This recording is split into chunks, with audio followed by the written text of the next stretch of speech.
Hello everyone, ನಾನು ನಿಮ್ಮ ಸಂದರ್ಶಿನಿ ಸ್ವಾಮಿ. ನಾನು ನಿನಗೆ ನೀ ನನಗೆ ಕಥೆಯ ಮುಂದುವರೆದ ಭಾಗ. ಅದಕ್ಕೂ ಮೊದಲು ನನ್ನ ಕಥೆಗಳು ನಿಮಗೆ ಇಷ್ಟವಾಗಿದ್ದರೆ ತಪ್ಪದೆ ಕಮೆಂಟ್ ಮಾಡಿ, ಲೈಕ್ ಮಾಡಿ, ಶೇರ್ ಮಾಡಿ. ಹಾಗೆ ನನ್ನ ಚಾನಲ್ಗೆ ಹೊಸಬರಿದ್ದರೆ ಸಬ್ಸ್ಕ್ರೈಬ್ ಆಗಿ ಪಕ್ಕದಲ್ಲಿರುವ ಬೆಲ್ಲೈಕನ್ನ ಕ್ಲಿಕ್ ಮಾಡಿ. ಇದರಿಂದ ನನ್ನೆಲ್ಲ ಕಥೆಗಳ ನೋಟಿಫಿಕೇಶನ್ ನಿಮಗೆ ಸಿಗುತ್ತೆ. ಸೊ ಬನ್ನಿ, ಕಥೆಯ ಮುಂದುವರೆದ ಭಾಗನ ನೋಡೋಣ. ಎಪಿಸೋಡ್ 158. ಇಂದಿನ ಸಂಚಿಕೆಯಲ್ಲಿ ಅಗಸ್ತ್ಯ ಇಂದುನ ಮತ್ತೆ ಭಗವಾನ್ ಬಂಗಲೆಗೆ ಕರೆದುಕೊಂಡು ಹೋಗೋದು ಬೇಡ ಎಂದು ಹೇಳ್ದ. ಆದರೆ ಇಂದು ಅವನ ಮಾತನ್ನು ಕೇಳಿಲ್ಲ. ಅದಕ್ಕೆ ಕಿಟ್ಟಿ ಮತ್ತು ಲಾರೆನ್ಸ್ ಬಳಿ ನೀವಾದರೂ ಹೇಳಿ ಎಂದ. ಅಗಸ್ತ್ಯನ ಜಾಗದಲ್ಲಿ ನಿಂತು ನೀನು ನೋಡೋಕ್ಕಾಗಲ್ಲ, ಬಟ್ ನನಗೆ ಅವನ ಪರಿಸ್ಥಿತಿ ಅರ್ಥ ಆಗುತ್ತೆ ಎಂದವನು ಒಮ್ಮೆ ಅಗಸ್ತ್ಯನ ಕಡೆ ನೋಡಿದ್ರೆ ಲಾರೆನ್ಸ್ಗೆ ಅಗಸ್ತ್ಯ ಮತ್ತು ಕಿಟ್ಟಿ ಯಾರು ಎಂದು ತಿಳಿಯದ ಕಾರಣ ಏನಂತ ಪರಿಸ್ಥಿತಿ? ಈ ಫೀಲ್ಡ್ನಲ್ಲಿ ಇರೋರು ಯಾರು ಹೆಂಡತಿ ಮಕ್ಕಳು ಅಂತ ಇಲ್ವೇ ಇಲ್ವಾ? ನೀವಿಬ್ಬರು ಓವರ್ ಆಗಿ ಥಿಂಕ್ ಮಾಡ್ತಿದ್ದೀರಾ. ಈ ವಿಷಯದಲ್ಲಿ ನಾನು ಇಂದು ಪರ. ನಾನು ಆಲ್ರೆಡಿ ಅಲ್ಲಿಗೆ ಇಂದುನ ಮತ್ತೆ ಕರ್ಕೊಂಡು ಬರೋದಾಗಿ ಹೇಳಿದ್ದೀನಿ. ಇವತ್ತೇ ನಾವು ಓಡ್ತಿದ್ದೀವಿ ಎಂದು ಅಲ್ಲಿಂದ ಹೋಗ್ತಾನೆ. ಅಗಸ್ತ್ಯ ತಕ್ಷಣ ದವಡೆ ಬಿಗಿದು ಇವನಿಗೆ ಸರಿಯಾಗಿ ವಿಚಾರಿಸ್ಕೋಬೇಕು ಅಂದ. ಕಿಟ್ಟಿ ಅಗಸ್ತ್ಯನಿಗೆ ಸಮಾಧಾನ ಮಾಡುವಂತೆ, ಪಾಪ ಅವನು ಅತ್ತಿಗೆ ಮೇಲಿನ ಪ್ರೀತಿಯಿಂದ ಹೇಳ್ತಿದ್ದಾನೆ ಎಂದು, ಇದಕ್ಕೆ ಬೇರೆ ಏನಾದರೂ ಮಾಡೋಣ ಎಂದು ಯೋಚಿಸ್ದ. ಅಗಸ್ತ್ಯ ಅವಳು ಹಠ ಬಿಡಲ್ಲ ಎಂದವನು, ಕಿಟ್ಟಿ ನೀನು ಬರ್ತೀಯಾ ಭಗವಾನ್ ಬಂಗಲೆಗೆ ಇಂದು ಸೇಫ್ಟಿಗಾಗಿ ಎಂದರೆ ಕಿಟ್ಟಿ ಕಣ್ಗಳು ದೊಡ್ಡದಾಗಿ ಹರಳಿದು ಮುಂದೆ. ಅಗಸ್ತ್ಯ ಕಿಟ್ಟಿನ ನೋಡುತ್ತಾ, ಬಾ ಕಿಟ್ಟಿ, ನಿನ್ನ ಸೇಫ್ಟಿ ನನ್ನ ರೆಸ್ಪಾನ್ಸಿಬಲ್ ಅಂದ. ಕಿಟ್ಟಿ ಒಮ್ಮೆ ಅಗಸ್ತ್ಯನ ಕಡೆ ಗುರಾಯಿಸಿ, ಸದ್ಯಕ್ಕೆ ನಿನ್ನ ಹೆಂಡತಿ ಸೇಫ್ಟಿ ನೋಡ್ಕೊ, ನಾನು ನೋಡ್ಕೋತೀನಿ ಅಂದ. ಅಗಸ್ತ್ಯ, ಅಂದರೆ ನಿನಗೆ ಭಯ ಎಂದವನ ತುಟಿನಲ್ಲಿ ಕಂಡು ಕಾಣದ ನಗು ಮೂಡಿತು. ಕಿಟ್ಟಿ ಗುರಾಯಿಸಿದ್ರೆ ಲಾರೆನ್ಸ್ ಜೋರಾಗಿ ನಕ್ಕಿದ್ದು ನೋಡಿ ಕಿಟ್ಟಿಗೆ ಅವಮಾನವಾದಂತೆ ಅಗಸ್ತ್ಯನ ಮೇಲಿನ ಕೋಪನೂ ಸೇರಿಸಿ ಲಾರೆನ್ಸ್ ಮೇಲೆ ತೀರಿಸಿದ್ದ ಹೊಡೆದು.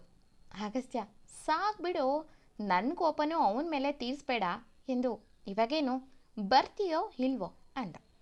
ಕಿಟ್ಟಿ, ಅಲ್ಲಿ ಏನು ಕೆಲಸ ಮಾಡೋದು ಅಂದ. ಲಾರೆನ್ಸ್ಗೂ ಇದು ಕಾಡುವ ಪ್ರಶ್ನೆ ಆಗಿತ್ತು.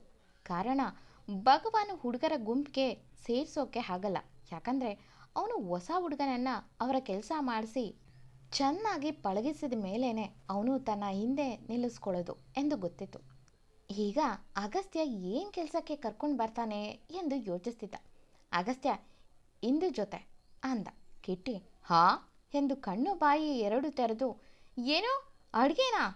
ನೋ ಅಗಸ್ತ್ಯ, ನನಗದರ ತಲೆ ಬುಡ ಏನೂ ಗೊತ್ತಿಲ್ಲ, ಪ್ಲೀಸ್, ನಾನು ಈ ಆಟದಲ್ಲಿ ಇಲ್ಲ ಎಂದು ಎದ್ದು ಹೋಗುವ ಕಿಟ್ಟಿನ ಹಿಡಿದು ಕೂರಿಸ್ತಾ ಲಾರೆನ್ಸ್ ನಗುತ್ತಾ, ಆಗ ಇನ್ನೂ ಚಂದ ಕಣೋ ಅಂದ. ಕಿಟ್ಟಿ ಕೋಪದಲ್ಲಿ ಲಾರೆನ್ಸ್ ಕಡೆ ನೋಡಿ, ಆಗೇನಾದರೂ ಮಾಡಿದ್ರೆ ನನಗೆ ಕಾರೇನೇ ಬಾಯಿಗೆ ಸುರಿಯೋದು ಅಂದ. ಹೀಗೆ ಇಬ್ಬರು ಮಸ್ತಿಯಲ್ಲಿ ಜಗಳ ಮಾಡೋದನ್ನು ನೋಡಿದ ಅಗಸ್ತ್ಯ, ಈಗ ಇಬ್ಬರು ಸೈಲೆಂಟ್ ಆಗಿದೆ ಎಂದು, ಕಿಟ್ಟಿ, ನೀನು ಇಂದು ಜೊತೆ ಕಿಚನ್ ಉಸ್ತುವಾರಿ ವಹಿಸ್ಕೊ, ಅದರ ವ್ಯವಸ್ಥೆ ನಾನು ಮಾಡ್ತೀನಿ ಅಂದ. ಕಿಟ್ಟಿ, ಅಗಸ್ತ್ಯ ಎಂದು ಕಣ್ಣು ಸಣ್ಣ ಮಾಡಿದ್ರೆ ಅಗಸ್ತ್ಯ ಕಣ್ಣಲ್ಲಿ ಒಪ್ಕೋ ಎನ್ನುವಂತೆ ಸನ್ನೆ ಮಾಡಿ, ನಮಗೆ ಹೆಲ್ಪ್ ಆಗುತ್ತೆ ಅಂದ. ಕಿಟ್ಟಿ ಅಗಸ್ತ್ಯ ಮುಂದೆ ಏನೋ ಪ್ಲಾನ್ ಮಾಡಿದ್ದಾನೆ, ಅದಕ್ಕೆ ನನ್ನ ಕರೀತಿದ್ದಾನೆ ಎಂದು ಯೋಚಿಸಿದವನು, ಅಂದರೆ ಆದಷ್ಟು ಬೇಗ ಭಗವಾನ್ ಕೇಸ್ನಿಂದ ನಮಗೆ ಬಿಡುಗಡೆ ಎಂದು ನಿಟ್ಟುಸುಚ್ಚಲಿ ಓಕೆ ಅಂದ. ಲಾರೆನ್ಸ್ ಹೇ ಎಂದು ಕಿಟ್ಟಿನ ತಬ್ಬಿ, ಸದ್ಯ ಎಲ್ಲಿ ನೀನೊಬ್ಬನೇ ಒಂಟಿಯಾಗಿರ್ತೀಯೋ ಅಂತ ಭಯ ಆಗಿತ್ತು ಅಂದ. ಕಿಟ್ಟಿ ಒಮ್ಮೆ ಲಾರೆನ್ಸ್ ಮುಖ ನೋಡಿ, ಅಗಸ್ತ್ಯ, ಇವನಿಂದ ನನ್ನ ದೂರ ಇರಿಸು, ಬರ್ತಾ ಬರ್ತಾ ಇವನ ನಡವಳಿಕೆ ಸ್ವಲ್ಪ ಅನುಮಾನ ತರಿಸುತ್ತೆ, ಆಗಾಗ ಗಟ್ಟಿಯಾಗಿ ತಪ್ಪಿಕೊಂಡು ಮುತ್ತು ಬೇರೆ ಕೊಡ್ತಾನೆ ಗಬ್ಬು ಅಂದ, ಮುಖನ ಒಂಥರ ಕ್ಯೂಚಿ. ಅವನ ಮಾತು ಕೇಳಿದಂಥ ಅಗಸ್ತ್ಯ ಜೋರಾಗಿ ನಕ್ರೆ ಲಾರೆನ್ಸು, ಓಹೋ, ನೀನೇನು ಬ್ಯೂಟಿಫುಲ್ ಫಿಗರಾ ಎಂದು ಕಿಟ್ಟಿಯ ಪಕ್ಕೆಲುಬು ಗಿಟ್ಟಿದ್ರೆ, ಕಿಟ್ಟಿ ನೋಡು ಹೀಗೆ ಹಿಂಸೆ ಮಾಡೋದು ಅಂದ.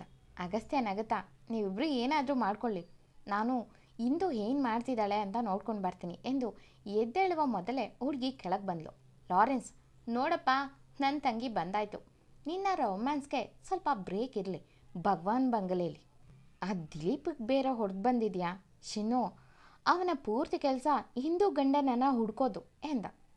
ಇಂದು ಕಿಚನ್ಗೆ ಹೋಗಿದ್ದನ್ನು ನೋಡಿದಂಥ ಅಗಸ್ತ್ಯ, ಇಂದು ಒಂದು ಸ್ಟ್ರಾಂಗ್ ಕಾಫಿ ಎಂದವನು ಲಾರೆನ್ಸ್ ಮುಖ ನೋಡಿ, ಅಷ್ಟೆಲ್ಲ ಅವನಿಗೆ ಟೈಮ್ ಇಲ್ಲ ಬಿಡು ಎಂದು ಅಲ್ಲಿ ತಾವು ಮೂವರು ಏನು ಮಾಡಬೇಕು ಎಂದು ಸೇಫ್ಟಿಗೆ ಎಂದು ಯೋಜನೆ ಸಿದ್ಧ ಮಾಡಿದ್ರೆ ಕಿಟ್ಟಿಗೆ ಅಗಸ್ತ್ಯನ ಮುಂದಿನ ಪ್ಲಾನ್ ಏನು ಎನ್ನುವುದರ ಸುಳಿವು ಸಿಗ್ತಿತ್ತು. ಅವನು ಓಕೆ ಅಂದ. ಬಟ್ ಲಾರೆನ್ಸ್ ಗುರಿ ಬರೀ ಹಿಂದೂ ಮೇಲೆ ಅಷ್ಟೇ.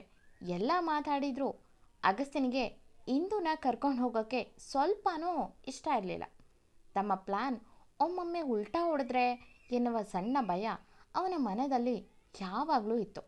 ಯಾವುದೇ ಕಾರಣಕ್ಕೂ ಇಂದುಗೆ ಸ್ವಲ್ಪನೂ ನೋವಾಗಬಾರ್ದು ಈ ಒಂದು ಆಪರೇಷನ್ನಲ್ಲಿ ಅನ್ನೋದು ಅವನ ಮನಸ್ಥಿತಿ.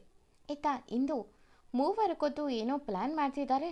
ಬಟ್ ನಾನು ಹೋಗೋದೇ ಏನು ಮಾಡಿದ್ರು ಎಂದುಕೊಂಡು ಇಂದು ತಾನು ಹೋಗಲೇಬೇಕು ಎಂದು ನಿರ್ಧಾರ ಮಾಡಿಬಿಟ್ಟಿದ್ಲು ಆಲ್ರೆಡಿ.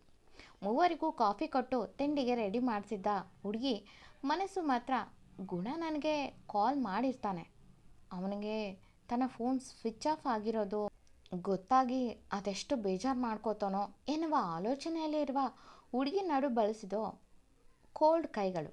ಎಂದು ನೀವೇನಾದರೂ ಗುಣನಿಗೆ ಕಾಲ್ ಮಾಡಿದ್ರಾ ಎಂದಳು ಅಡುಗೆ ಮಾಡುತ್ತಲೇ. ಅಗಸ್ತ್ಯನಿಗೆ ಇಂದು ಅವನನ್ನ ಫ್ರೆಂಡ್ ಅಂದರೂ ತನಗಿಂತ ಗುಣನ ಜೊತೆ ತುಸು ಹೆಚ್ಚಿನ ಸಲಿಗೆಯಲ್ಲಿ ಮಾತಾಡೋದು, ಜೊತೆಗೆ ಗುಣ ಪ್ರತಿ ಸಲನೂ ಇಂದು ಬಗ್ಗೆ ಕಾಳಜಿ ಮಾಡೋದು ಅವನಿಗೆ ಹಿಡಿಸ್ತಿರ್ಲಿಲ್ಲ. ಹಾಗಾಗಿ ಗುಣ ಅಂದರೆ ತುಸು ಅಸಡ್ಡೆ. ಇಂದು ಒಮ್ಮೆ ಏನೋ ಯೋಚಿಸುವ ಅಗಸ್ತ್ಯನ ಕುರುಚಲ ಗಡ್ಡದ ಮೇಲೆ ಕೈ ಆಡಿಸಿ, ನಿಮಗೆ ಕೇಳಿದ್ದು ಗುಣನಿಗೆ ಕಾಲ್ ಮಾಡಿದ್ರಾ? ಪಾಪ ಅವನು ಅದೆಷ್ಟು ಟೆನ್ಷನ್ನಲ್ಲಿ ಇರ್ತಾನೋ.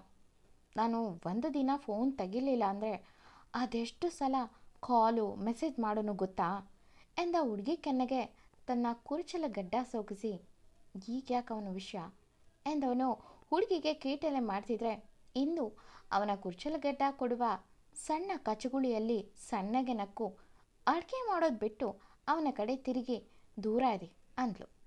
ಅವಳ ಮಾತು ಕೇಳಿದಂಥ ಅಗಸ್ತ್ಯ ತುಸು ಉಬ್ಬು ಗಂಟಿಕಿ ಯಾಕೆ ಎಂದವನು ಅವಳನ್ನು ಮುಂದೆಯಿಂದ ಬಳಸೆಳೆದ್ರೆ ಇಂದು ಅಯ್ಯೋ ಯಾರಾದರೂ ಬಂದರೆ ಬಿಡಿ ಅಂದ್ಲು. ಅಗಸ್ತ್ಯ ಅವರಿಬ್ರಿಗೂ ಕೆಲಸ ಕೊಟ್ಟಿದ್ದೀನಿ, ಇಬ್ಬರು ಕೋತಿಗಳ ಥರ ಜಗಳ ಮಾಡೋದು ಆಗಿದೆ, ಅದೇನು ಮಾಡ್ತಾ ಇದ್ದಾರೋ ಏನೋ ಎಂದವನು ಇಂದು ಮುಂಗುರುಳು ಸರಿಸಿ, ಯಾಕೀಗ ಗುಣನ ನೆನಪಾಗಿದ್ದು ಅಂದ.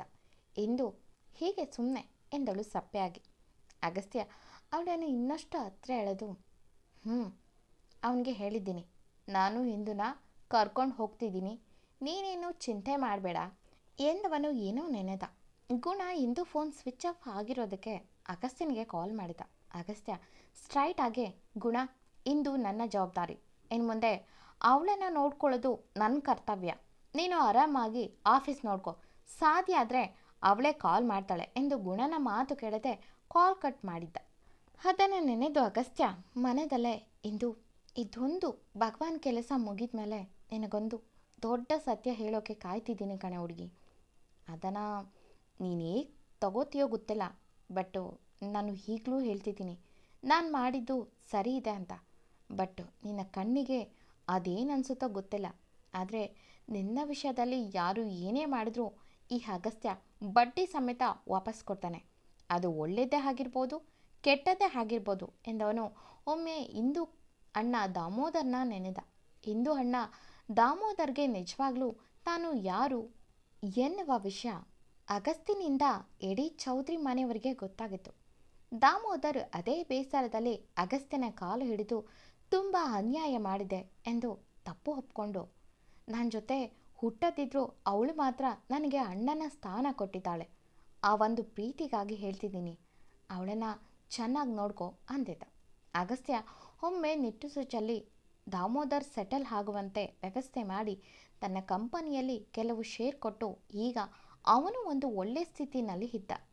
ಅಗಸ್ತ್ಯ ವಾಸ್ತವದಲ್ಲಿ ಒಮ್ಮೆ ನಿಟ್ಟುಸು ಚೆಲ್ಲಿ ಇಂದೂನೇ ನೋಡುತ್ತಾ, ಇಂದು ನಿನಗೆ ನಿನ್ನವರು ಯಾರೂ ನೆನಪಾಗ್ತಿಲ್ವಾ ಎಂದ.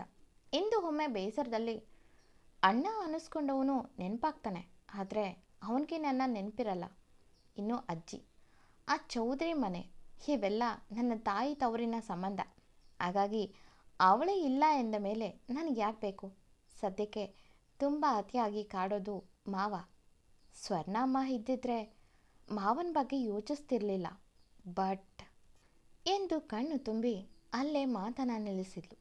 ಅಗಸ್ತ್ಯ ಒಮ್ಮೆ ಅವಳನ್ನು ನೋಡಿ, ಇವಳಿಗೆ ಇವಳು ಯಾರು ಅನ್ನೋ ಸಣ್ಣ ಸೂಚನೆ ಕೂಡ ಇಲ್ಲ, ಇದುವರೆಗೂ ಸಾಮಾನ್ಯಳಲ್ಲಿ ಸಾಮಾನ್ಯವಾಗಿ ಬೆಳೆದಿದ್ದಾಳೆ. ಆದರೆ ಮುಂದೆ ಒಂದು ದಿನ ತಾನು ಯಾರು ಎಂದು ತಿಳಿದ್ರೆ ಇಷ್ಟೇ ಪ್ರೀತಿಯಿಂದ ಇರ್ತಾಳ ನನ್ನ ಮನೆಯವ್ರ ಜೊತೆ ಎಂದು ಅವಳನ್ನೇ ಕಣ್ಣು ಮಿಟಕಿಸ್ದೆ ನೋಡ್ತಿದ್ದ ಅಗಸ್ತ್ಯ.